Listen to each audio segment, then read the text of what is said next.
नमस्ते, कैसे हैं आप सब लोग? वैवाहिक जीवन में ऐसी कौन-सी बातें हैं जिनको समझ कर के आप हमेशा एक अच्छी मैरिड लाइफ़ जी सकते हैं, एक अच्छी शादीशुदा ज़िंदगी जी सकते हैं, प्यार बना रह सकता है, आप दोनों के बीच की जो बॉन्डिंग है वो स्ट्रॉन्ग हो सकती है और ये सारी की सारी चीज़ें एक्चुअली बहुत ज़्यादा हेल्पफुल होती हैं, अगर आप मैरिड लाइफ़ में ऐड करना चाहते हैं ब्यूटी को तो।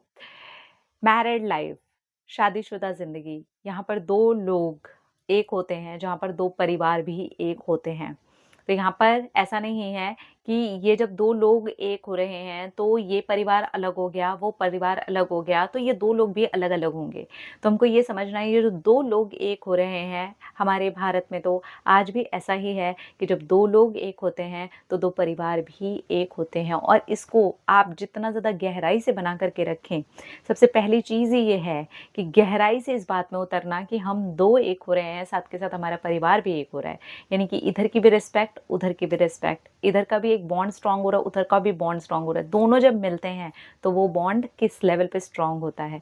ये है ही इसलिए ताकि हम में एकता बनी रहे, हम सब एक-दूसरे के साथ जुड़े रहें। 2 परिवार जब मिल कर के एक हों, तो कितना बड़ा परिवार बन जाएगा।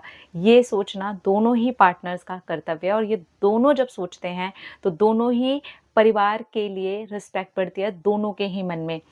अगर हस्बैंड है तो वाइफ की फैमिली के लिए उसके मन में रिस्पेक्ट अपने परिवार की तरह, वाइफ है तो अपने परिवार की जैसी रिस्पेक्ट अपने हस्बैंड के परिवार की तरह। तो पहले तो ये दोनों का माइंडसेट, मैं इस वाले वीडियो में दोनों के माइंडसेट की बात कर रही हूँ, क्योंकि शादी जो है वो 2 लोग हैं, यहाँ पर हम बात कर रहे हैं अर्धांगिनी की, अर्धनारीश्वर की। आधा-आधा अंग मिल रहे हैं, बेटर हाल्फ बोला जाता है, तो आधा है, ठीक है? ऐसा नहीं होगा कि एक ही इंसान सिर्फ़ करता रहे और दूसरा इंसान सिर्फ़ करवाता रहे, वो शादीशुदा ज़िंदगी खुशहाल शुदा ज़िंदगी में तो नहीं आएगी।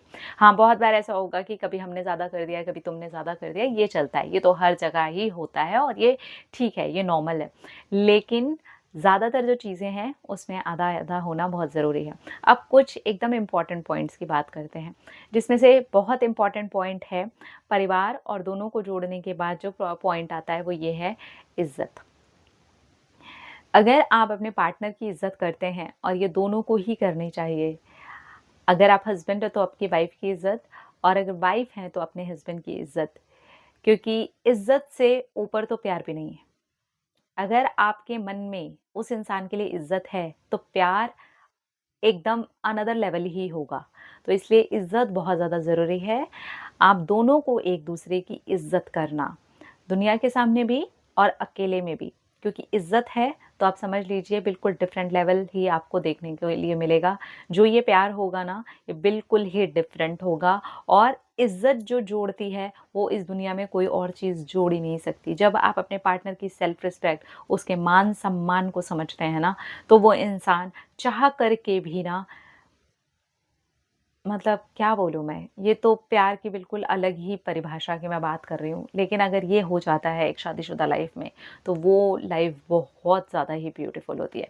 एक-दूसरे की भावनाओं को समझना, आपका पार्टनर क्या करना चाहता है, आप क्या करना चाहते हो, आपके मन में उसको लेके सवाल भी हो सकते हैं। आपको आपके मन में उस वाली बात को लेकर के डिसएग्रीमेंट्स भी हो सकते हैं। हो सकता है आपको वो सुझाव, वो बात पसंद ना आए। हो सकता है आपके पार्टनर उस चीज़ के ऊपर अड़े हुए हों। यहाँ पर बैठ कर के उस वाली बात को समझना, अंडरस्टैंड करना। अगर हस्बैंड है तो अपनी वाइफ़ की उसी बात को अंडरस्टैंड करना, बजाए उसके कि हम लड़ रहे हैं, बजाए उसके कि अब हम उस पे बहस कर रहे हैं, बजाए उसके कि अब मैं इसके ऊपर सिर्फ़ अपनी-अपनी कहूँ, तुम अपनी-अपनी सुनो, फिर मैटर ख़राब हो जाएगा। बेटर ये है कि हम समझें, वाइफ़ है तो अपने हस्बैंड की बातों को समझना कि अच्छा आप ये कह रहे हो, मैं इससे डिसएग्री करती हूँ, मुझे बिल्कुल भी ये सही नहीं लग रहा, लेकिन ठीक है, ओके, मैं सुनूँगी। सुनूँगी, समझूँगी, फिर देखते हैं कि क्या लगता है। हस्बैंड है तो मैं सुनूँगा, समझूँगा एंड देन देखते हैं, अभी मुझे ठीक नहीं लग रहा है। लेकिन जब तक आप बात नहीं करेंगे तो एक जो अलग लेवल का बॉन्ड है, वो भी आपका नहीं स्थापित होगा, क्योंकि ये तो वही वाली बात हो जाएगी, मैं सही, अपनी जगह मैं सही, दोनों अपनी-अपनी जगह हमेशा ही सही हैं यार। लेकिन जब आप शादीशुदा लाइफ़ में हैं, तो ये समझना होगा कि येस, मेरा पार्टनर भी अपनी जगह सही हो सकता है, मेरी पार्टनर भी अपनी जगह सही हो सकती है। तो अंडरस्टैंड करना, बहुत सारी जगह एग्रीमेंट्स, डिसएग्रीमेंट्स होंगे, लेकिन वहाँ पर बैठ कर के समझना, फिर भी अगर आप डिसएग्री करते हैं देन आराम से पोलाइट होकर के बात करना। इसके बाद जो पॉइंट है वो ये है कि एक दूसरे की सहायता करना ग्रोथ में, स्पेशली ग्रोथ में। क्योंकि शादी, जैसे मैंने कहा ना, 2 लोग मिल रहे हैं, 2 परिवार मिल रहे हैं, तो ये एकता बन रही है ना? समाज में 2 परिवार एक साथ मिलते हैं, एक बहुत बड़ा परिवार का निर्माण करते हैं। बिल्कुल ऐसे ही जब 2 लोग एक-दूसरे के साथ में मिल रहे हैं और वो दोनों के दोनों ही बिखरे-बिखरे से पड़े हुए हैं, तो वहाँ पर मज़ा नहीं आएगा। तो यहाँ पर ये समझना है कि अगर आप एक-दूसरे की ग्रोथ में सपोर्ट करते हो, तो अब यहाँ पर एक इंसान ही अपनी ग्रोथ को सपोर्ट कर रहा था, पर यहाँ दोनों मिलके एक-दूसरे की ग्रोथ को भी सपोर्ट कर रहे हो और खुद को भी सपोर्ट कर रहे हो। तो ये किस लेवल का होगा? है कि नहीं अनदर लेवल, है ना? जहाँ पर हस्बैंड वाइफ एक दूसरे की ग्रोथ को सपोर्ट करते हैं, उनकी ग्रोथ दुनिया को देखने के लिए मिल जाती है।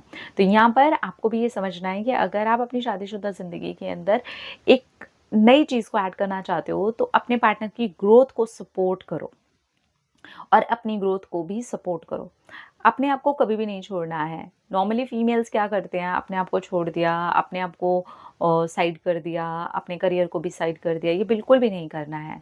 आप भी उतने ही इम्पोर्टेंट हो, आपकी ग्रोथ भी उतनी इम्पोर्टेंट है, आपका करियर भी उतना इम्पोर्टेंट है। हाँ, अगर आप खुद ही उसकी इम्पोर्टेंस नहीं समझोगे, तो आप अपने पार्टनर को कभी भी नहीं समझा पाओगे। आराम से बैठ कर के बात करना, आराम से बैठ कर के उस वाली बात को डिस्कस करना, आराम से बैठ कर के उस वाली बात को चर्चा करना, ठीक है? ये बहुत इम्पॉर्टेंट चीज़ है। इसके बाद जो एक इम्पॉर्टेंट चीज़ है वो ये है, एक दूसरे का हमेशा साथ देना। आप मिले हैं यहाँ पर सोसाइटी में, अब आप एक हस्बैंड और वाइफ हैं, अब आप पति और पत्नी हैं। आप एक दूसरे का साथ नहीं देंगे, आप एक दूसरे के साथ नहीं खड़े होंगे, आप एक दूसरे के साथ में आएँगे जाएँगे नहीं, आप एक दूसरे का साथ निभाएँगे नहीं, तो फिर क्या फ़ायदा इस वाले संबंध का? कोई मतलब ही नहीं बना इस वाले संबंध का। ये संबंध ही इसलिए है कि अब आप दोनों एक हो चुके हो, इसलिए ज़्यादा से ज़्यादा समय कोशिश करें एक दूसरे का साथ निभाएँ, एक दूसरे का साथ दें, एक दूसरे को टाइम दें, एक दूसरे को समझें, एक दूसरे की केयर करें। केयर करना, एक दूसरे की केयर करना, एक दूसरे को ये समझना कि अगर इसको चोट लगी है, ये मेरा ही शरीर का आधा अंग है, तो इसको कितनी तकलीफ़ हो रही होगी अगर यहाँ पे मुझे चोट लग जाती तो। अगर आपके हस्बैंड को चोट लगी है और वही उसी एरिया शरीर के उसी पार्ट में अगर आपको चोट लग जाती तो आपको कितना दर्द होता। तो आप उनकी अर्धांगिनी हैं, तो वो जो दर्द है वो महसूस करके उस इंसान की केयर करना, ये बिल्कुल अलग लेवल का प्यार हो जाता है। आपकी वाइफ़ है, उसको चोट लगी है, वो आपके बच्चे को जन्म दे रही है, आप समझिए अगर वही सेम चीज़ आपके शरीर में घट रही होती, तो आपको कितनी तकलीफ़ होती। उस समय पर उस इंसान का ऐसे साथ देना है जैसे कि ये मेरा शरीर है, मुझे इसे प्यार करना है, मुझे इसकी केयर करनी है, मुझे इसके साथ खड़े रहना है। तो ये बिल्कुल अलग लेवल का प्यार हो जाएगा, बिल्कुल ही अलग हो जाएगा, बहुत ही प्यारा हो जाएगा, बहुत ही मीठा हो जाएगा। एक दूसरे से बहुत ज़्यादा रिस्पेक्ट से बात करना।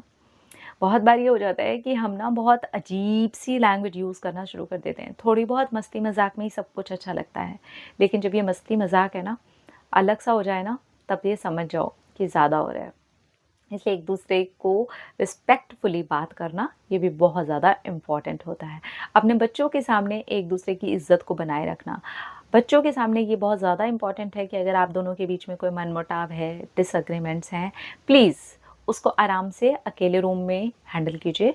बच्चों के सामने लड़ना झगड़ना नहीं है, गाली-गलौच नहीं करना है, बदतमीज़ी वाली बातें नहीं करनी है। ये इसीलिए मैंने कहा कि शादीशुदा लाइफ़ में ये चीज़ें नहीं आनी चाहिए। ये चीज़ें आती हैं तो आपके आने वाली जनरेशन के ऊपर भी इस वाली बात का बहुत गंदा असर पड़ता है। इसलिए बी केयरफुल, ठीक है? ये छोटी-छोटी चीज़ें हैं, जब आप इन चीज़ों का ख़्याल रखते हैं तो आपकी शादीशुदा लाइफ़ बहुत ज़्यादा ब्यूटीफुल हो जाती है। उसके अंदर बहुत ज़्यादा प्यार भर जाता है और आप मैरिड लाइफ़ का बहुत अच्छे तरीके से लुत्फ़ उठा सकते हैं। इसके बाद एक लास्ट पॉइंट मैं यहाँ बोल कर के जाना चाहूँगी, एक दूसरे को स्पेस देना। जितना एक दूसरे का साथ निभाना ज़रूरी है, उतना ही एक दूसरे को थोड़ा-सा स्पेस देना भी ज़रूरी है। क्योंकि हैं तो हम अलग-अलग इंसान ही ना। यहाँ पर अगर हम थोड़ा-सा स्पेस अपना ले लेते हैं और थोड़ा-सा स्पेस अपने हस्बैंड या वाइफ़ को दे देते हैं, ये हमारे प्यार को बढ़ाने में हमारी बहुत मदद करता है। तो अपनी शादीशुदा लाइफ़ में अगर आप बहुत सारा प्यार ऐड करना चाहते हैं, तो इन छोटी-छोटी बातों का ख्याल रखिए और आपकी शादीशुदा लाइफ़ देखिएगा कितनी ब्यूटीफुल हो जाती है। अपना रखिए ख्याल, अपने आप से कीजिए ढेर सारा प्यार ताकि वो अट्रैक्ट करें ढेर सारा प्यार। I love you all. Tata.